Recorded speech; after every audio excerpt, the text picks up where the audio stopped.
Die Bybel, God se woord, is verdeel in twee dele, die Ou Testament en die Nuwe Testament.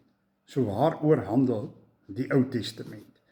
Die Ou Testament, 39 boeke, vorm die grondslag van die Bybel deur God se verbond met Israel, die skepping, sondeval en profeseë oor die Messias, Jesus Christus, te boekstaaf.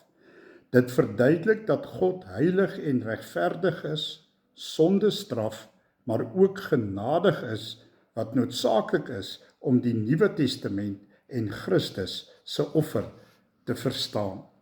Die Ou Testament is dus nie bloot 'n geskiedenisboek nie, maar die noodsaaklike agtergrond wat God se karakter en plan vir redding onthul. Lees die Ou Testament. Jy ontdek onskatbare skatte in die Ou Testament. Ja, amen.